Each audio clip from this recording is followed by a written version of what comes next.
এই কেসটাতে কি ছিল, পুরা একই মাধ্যম ছিল, কিন্তু এখানে উৎস ভিন্ন ছিল। এখানে উৎস ভিন্ন, অর্থাৎ দুজন আলাদা আলাদা ব্যক্তি কথা বলছে। আর এখানে কি হয়েছে, মাধ্যমটা ভিন্ন কিন্তু উৎস একই। ধরো আমি এ রুমে গিয়ে যদি একটা শব্দ করি এবং বি রুমে গিয়ে যদি একটা শব্দ করি, তাহলে শব্দের কম্পাঙ্কটা একই থাকতেছে, শব্দের কম্পাঙ্ক একই থাকতেছে, কিন্তু এখানে শব্দের বেগ হচ্ছে ভিএ, এখানে শব্দের বেগ হচ্ছে ভিবি, এখানে তরঙ্গ দৈর্ঘ্য হবে ল্যামডা এ, এখানে তরঙ্গ দৈর্ঘ্য হচ্ছে ল্যামডা বি। ভিডিওটা টেনে না দেখে সম্পূর্ণটা দেখবে, তাহলে তোমাদের অনেক কনফিউশন দূর হবে। তোমরা দেখতে পাচ্ছ আমি এখানে একটা প্রবলেম নিয়েছি। তো এই প্রবলেমটাতে আমরা দেখতে পাচ্ছি যে একটা মাধ্যমে 350 হার্টজ এবং 380 হার্টজ কম্পাঙ্ক বিশিষ্ট দুইটা তরঙ্গের তরঙ্গ দৈর্ঘ্যের পার্থক্য দেওয়া আছে 0.156 মিটার। শব্দের উৎস থেকে 2 কিলোমিটার দূরে একটি প্রতিফলক মাধ্যমের মধ্য দিয়ে প্রবাহিত শব্দের বেগ নির্ণয় করো। তো দেখো এখানে আমাদের কি দেওয়া আছে, তরঙ্গ দৈর্ঘ্যের পার্থক্য দেওয়া আছে। তো আমি এখন আগে তোমাদের একটু বেসিকটা বলার চেষ্টা করবো, বেসিকটা। তো এখানে আসল বেসিকটা আমি যদি তোমার বলছে একই মাধ্যম, মাধ্যমটা একই, মাধ্যম একই, একই মাধ্যম মানে কি, মনে করো এটা একটা রুম, এই রুমে দুইজন ব্যক্তি কথা বলতেছে, একজন এ ব্যক্তি, একজন বি ব্যক্তি। তো এ ব্যক্তি যদি কথা বলে, তার গলা থেকে যে কম্পাঙ্ক বের হবে সেটা হবে এফ এ, এবং বি ব্যক্তি যদি কথা বলে তাহলে তার কম্পাঙ্ক হবে এফ বি। এবং এ ব্যক্তির যে গলা থেকে যে কম্পাঙ্ক বা শব্দটা বের হচ্ছে তার একটা তরঙ্গ দৈর্ঘ্য থাকবে, সেই তরঙ্গ দৈর্ঘ্যটা হচ্ছে ল্যামডা এ, এবং বি ব্যক্তির জন্য হচ্ছে ল্যামডা বি। এবং এই যে দুজন ব্যক্তি যে এই ঘরটাতে কথা বলতেছে, এই ঘরের শব্দের বেগটা হচ্ছে ভি, এই বেগটা দুজনের জন্যই সেম থাকবে। এটাই হলো মাধ্যম, একই মাধ্যম হলে।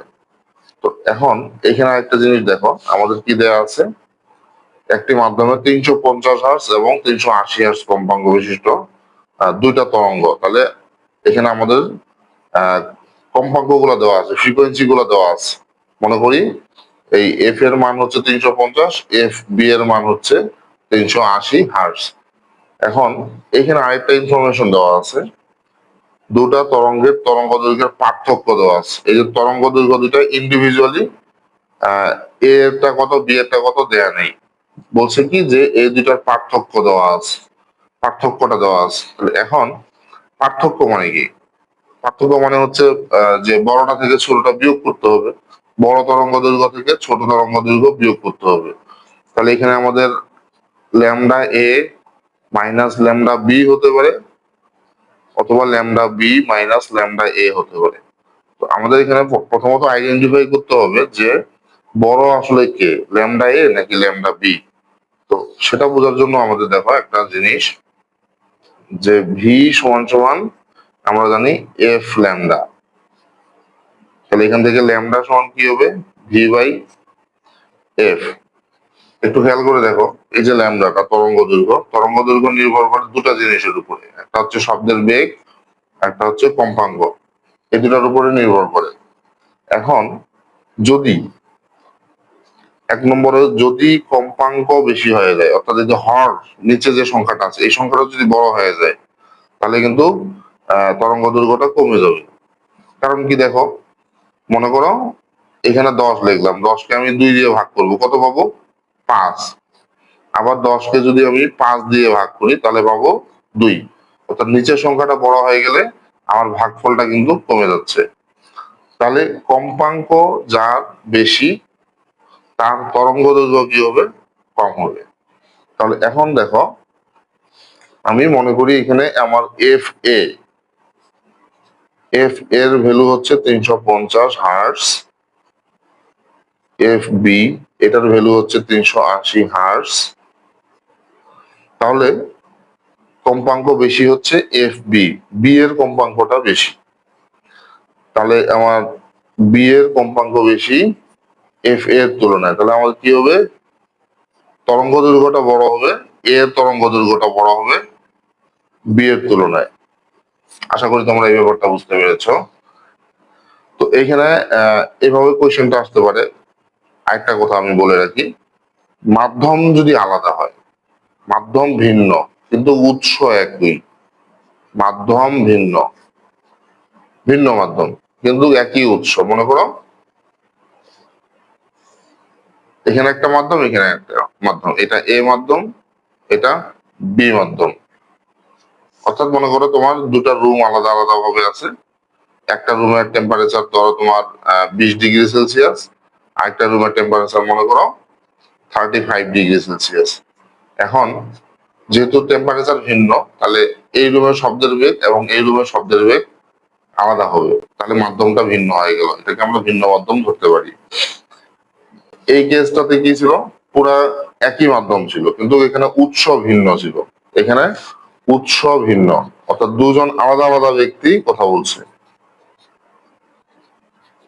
আর এখানে কি হয়েছে, মাধ্যমটা ভিন্ন কিন্তু উৎস একই। ধরো আমি এ রুমে গিয়ে যদি একটা শব্দ করি এবং বি রুমে গিয়ে যদি একটা শব্দ করি, তাহলে শব্দের কম্পাঙ্কটা একই থাকতেছে, শব্দের কম্পাঙ্ক একই থাকতেছে, কিন্তু এখানে শব্দের বেগ হচ্ছে ভিএ, এখানে শব্দের বেগ হচ্ছে ভিবি, এখানে তরঙ্গ দৈর্ঘ্য হবে ল্যামডা এ, এখানে তরঙ্গ দৈর্ঘ্য হচ্ছে ল্যামডা বি। আর যখন একই মাধ্যম থাকতেছে তখন বেগটা একই থাকতেছে, আর যখন উৎস একই তখন কম্পাঙ্ক একই থাকবে। এখন আহ এই এই ধরনের কোনো যদি প্রশ্ন আসে যে আমাদের তরঙ্গ দৈর্ঘ্য, এখানে যদি তরঙ্গ দৈর্ঘ্যের পার্থক্য থাকে, তাহলে এখন আমাদের কি হবে, আহ আবার আমার এই ইকুয়েশনটা যদি আবার এখানে নিয়ে আসি যে lambda equal V by F. এখন যদি শব্দের বেগটা বৃদ্ধি পায়, অর্থাৎ উপরের সংখ্যা লব যদি বৃদ্ধি পায়, তাহলে কিন্তু তরঙ্গ দৈর্ঘ্য বৃদ্ধি পাবে। অর্থাৎ কি দাঁড়ালো কথাটা, যে যার বেগ বেশি তার তরঙ্গ দৈর্ঘ্য বেশি। যদি কোনো কারণে এখানে বেগ ধরলাম 350 আছে, 350 মিটার পার সেকেন্ড, আর এখানে মনে করো বেগ আছে 340 মিটার পার সেকেন্ড, তাহলে কি হচ্ছে, এখানে এ মাধ্যমের বেগটা বড় বি মাধ্যমের তুলনায়, তাহলে কি হবে, তরঙ্গ দৈর্ঘ্যটাও বড় হচ্ছে এর বি মাধ্যমের তুলনায়। আশা করি ব্যাপারটা বুঝতে পারছো। তাহলে এক্ষেত্রে যদি তরঙ্গ দৈর্ঘ্যের পার্থক্য আসে, তাহলে lambda A minus lambda B. অর্থাৎ মেইনলি আমাদের হচ্ছে কি, আমরা এখানে কি শিখতেছি, আমরা শিখতেছি যে কোয়েশ্চেনে যদি তরঙ্গ দৈর্ঘ্যের পার্থক্য এই তথ্যটা দেওয়া থাকে, মানে দুটা তরঙ্গের তরঙ্গ দৈর্ঘ্যের পার্থক্য দেওয়া থাকে, তাহলে কি হবে, তাহলে আমাদের এর আগে এটা জানতে হবে যে তরঙ্গ দৈর্ঘ্যটা বড় কার, এ এরটা বড় হবে না বি এরটা বড় হবে। তো আমরা যদি এটা ধরতে পারি, তাহলে আমরা কিন্তু সহজে বের করতে পারবো। তাহলে এখানে ঘটনা দুইটা হতে পারে, যে মাধ্যম একই হতে পারে উৎস ভিন্ন, আমার মাধ্যম ভিন্ন হতে পারে কিন্তু উৎস একই হতে পারে, উৎসটা একই হতে পারে। এই দুইটা ভাবে এই কোয়েশ্চেনটা এসে থাকে। তো এখন চলো আমরা এই কোয়েশ্চেনটা সলভ করি। কিভাবে আমরা এটা সলভ করব, ধরি একটি মাধ্যমে আমরা এটা শুরু করব এইভাবে যে ধরি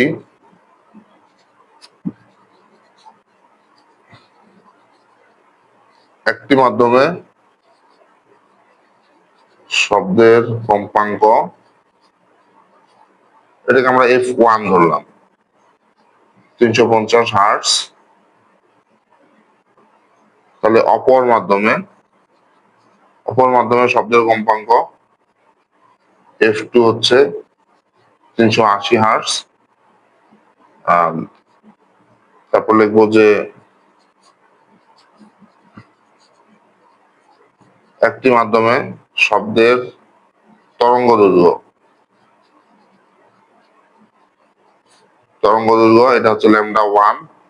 এটা কোনো মান দেওয়া নেই, এখানে আমরা ইকুয়াল দিয়ে লিখবো ল্যামডা 1। অপর মাধ্যমে শব্দের তরঙ্গ দৈর্ঘ্য এটা হচ্ছে ল্যামডা 2। আর যেহেতু মাধ্যমটা একই ছিল, মাধ্যমটিতে শব্দের বেগ, একটি মাধ্যমে একটি মাধ্যমে শব্দের কম্পাঙ্ক, অপর মাধ্যমে, আমি লেখাটা এখানে ভুল লিখছি, এখানে হবে মাধ্যমে প্রথম শব্দের কম্পাঙ্ক, মাধ্যমে দ্বিতীয় শব্দের কম্পাঙ্ক, এভাবে লেখাটা হবে। মাধ্যমে প্রথম শব্দের তরঙ্গ দৈর্ঘ্য, মাধ্যমে দ্বিতীয় শব্দের তরঙ্গ দৈর্ঘ্য, কথাটা এইভাবে হবে। তাহলে আর মাধ্যমে শব্দের বেগ হচ্ছে ভি,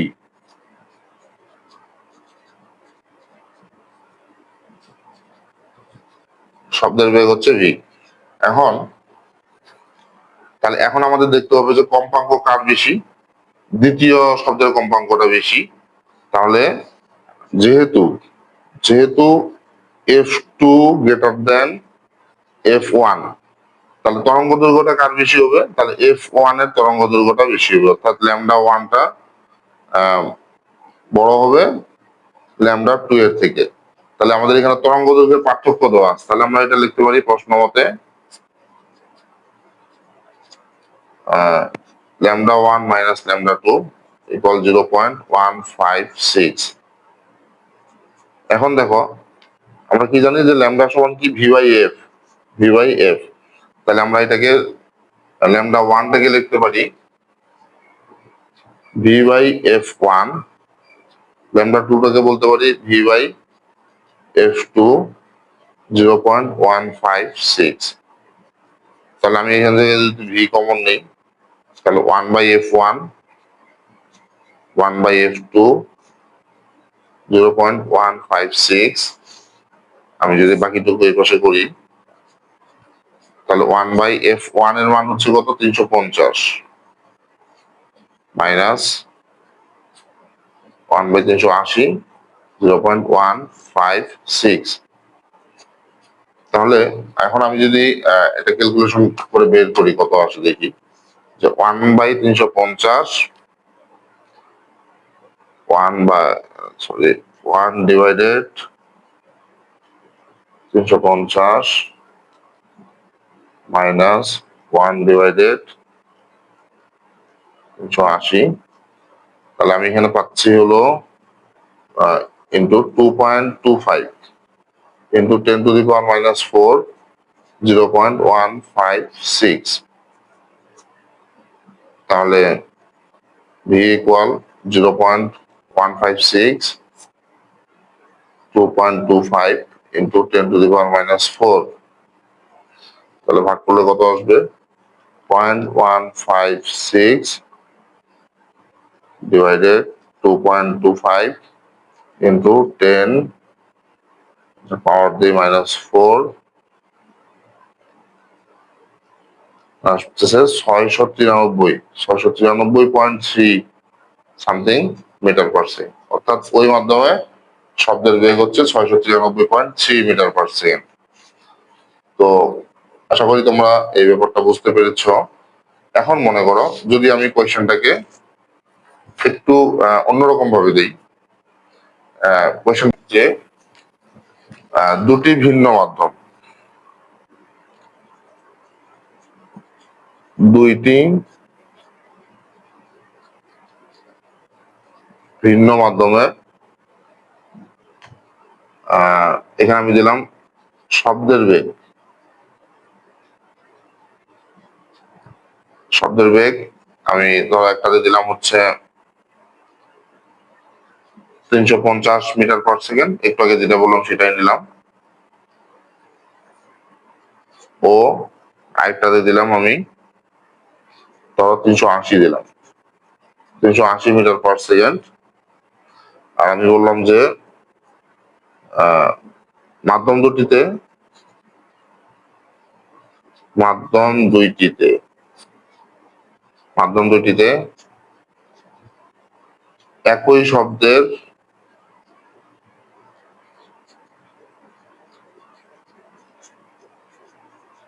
তরঙ্গ দৈর্ঘ্যের পার্থক্য, তরঙ্গ দৈর্ঘ্যের পার্থক্য ধরো এখানে যেটা দেওয়া আছে এটা নিলাম 0.156 মিটার, এটা নিলাম। এখন আমি ধরো এখানে কোয়েশ্চেনটা দিলাম যে গ নম্বরে গিয়ে বললাম যে প্রথম মাধ্যমে 50টি পূর্ণ কম্পনে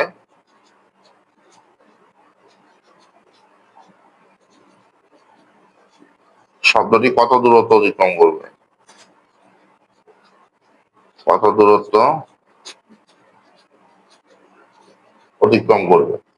তো সেক্ষেত্রে আমরা এটা কিভাবে সলভ করব? দেখি।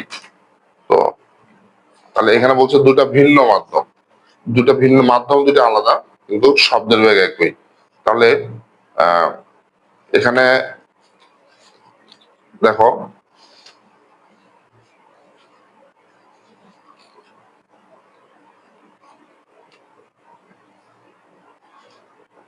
দুটা ভিন্ন ভিন্ন মাধ্যম। তাহলে একটা মাধ্যম ধরলাম V1, একটা হচ্ছে V2। তাহলে প্রথম মাধ্যমে সমাধানটা হবে এরকম যে প্রথম মাধ্যমে শব্দের বেগ V1 ইকুয়াল ধরলাম 350 মিটার পার সেকেন্ড। দ্বিতীয় মাধ্যমে শব্দের বেগ V2, এটা হচ্ছে 380 মিটার পার সেকেন্ড। আচ্ছা, তাহলে প্রথম মাধ্যমে শব্দের তরঙ্গ দৈর্ঘ্য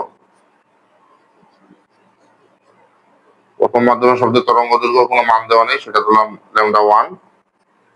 আর দ্বিতীয় মাধ্যমে শব্দের তরঙ্গ দৈর্ঘ্য λ2। আর শব্দের কম্পাঙ্ক, কারণ একই শব্দ দুই জায়গাতেই তৈরি হয়েছে, শব্দের কম্পাঙ্কটা ধরলাম f। তো এখন তাহলে দেখো, এই দুটার মধ্যে λ1 তরঙ্গ দৈর্ঘ্য কোনটার বড় হবে? λ1 এর বড় হবে না λ2 এর বড় হবে? তাহলে আমি আগে বলছিলাম যে যদি যার বেগ বড় তার তরঙ্গ দৈর্ঘ্য বড়, ঠিক আছে। আমরা এরকমও শিখছিলাম যে কি, যার কম্পাঙ্ক বড় তার তরঙ্গ দৈর্ঘ্য ছোট হবে। হ্যাঁ, তার তরঙ্গ দৈর্ঘ্য ছোট হবে। তো সেই নিয়ম অনুযায়ী এখানে আমরা তাহলে এইভাবে লিখতে পারি, যেহেতু V2 বড় V1 এর থেকে, তাহলে কি হবে, λ2 বড় হবে λ1 এর থেকে। তাহলে এখানে যে তরঙ্গ দৈর্ঘ্যের পার্থক্য দেওয়া আছে 0.156, তার মানে কি আমরা λ2 মাইনাস λ1 লিখতে পারি। প্রশ্ন মতে λ2 মাইনাস λ1 ইকুয়াল 0.156। তাহলে λ2 ইকুয়াল λ2 সমান কি জানি আমরা, V/F। তাহলে এখানে আমাদের V2 হবে, মাইনাস λ1 সমান কি হবে, তাহলে V1/F। কারণ এখানে কম্পাঙ্কটা সেম, এখানে F1 হবে না, সেম থাকবে, কারণ একই উৎস 0.156। এখান থেকে আমরা আগে কম্পাঙ্ক বের করে নেব। তাহলে এখানে F equal V2 minus V1 0.156 F। তাহলে এখানে হচ্ছে তোমার 380 মাইনাস 350 0.156। তাহলে এখানে উপরে 30, নিচে F 0.156। বাকি অংশটুকু এখানে যদি আমি করি, তাহলে F ইকুয়াল 30/0.156। তাহলে এখানে কত পাবো, দেখি, 30 ডিভাইডেড 0.156, 192.3। তাহলে এখানে পাচ্ছি 192.3 হার্টজ কম্পাঙ্ক পেয়ে গেলাম। তো এখন আমাদের কোয়েশ্চেন ছিল কি, যে প্রথম মাধ্যমে 50টি পূর্ণকম্পনে কতটুকু যাবে? তাহলে এখন দেখো, একটা পূর্ণকম্পন মানে কি, ধরো এটা একটা তরঙ্গ যদি হয়, এই যে একটা পূর্ণকম্পন হলো, তাহলে এইভাবে 50টা পূর্ণকম্পন দেবে, এইভাবে 50টা, কতটুকু যাবে? তাহলে আগে আমাকে জানতে হবে একটা পূর্ণকম্পনে কতটুকু যায়। সেটা যদি বের করতে পারি, তাহলে ওইটাকে আমরা 50 দ্বারা গুণ করে দিব, তাহলে হয়ে গেল। তাহলে একটা পূর্ণকম্পনে কতটুকু যায় মানে কি, এটা তো তরঙ্গ দৈর্ঘ্য, তাহলে ল্যামডা জানতে হবে আমাদের, তাহলে আমরা বের করতে পারবো। তাহলে আমাদের বলছে প্রথম মাধ্যমে, অর্থাৎ λ1 জানতে হবে আমাদের, λ1। তাহলে λ1 সমান কি জানি, তাহলে V1/F তাহলে V1 এর ভ্যালু হচ্ছে কত? 350। 350 আর এফ এর মান হচ্ছে 192.3। তাহলে আমরা যদি এটাকে ভাগ দিয়ে বের করি যে 350 ভাগ 192.3 1.82, তো ল্যামডা 1 পাচ্ছি 1.82 মিটার। অর্থাৎ কি যে একটা পূর্ণ কম্পন দিতে লাগবে তোমার 1.82, তাহলে এইভাবে 50টা পূর্ণ কম্পন। তাহলে আমরা এখানে লিখবো যে সুতরাং 50টি পূর্ণ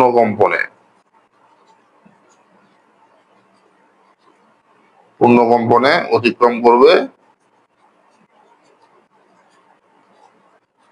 তাহলে 1.82 ইন্টু 50, তাহলে গুণ করে যে রেজাল্ট আসবে সেটাই এটার উত্তর।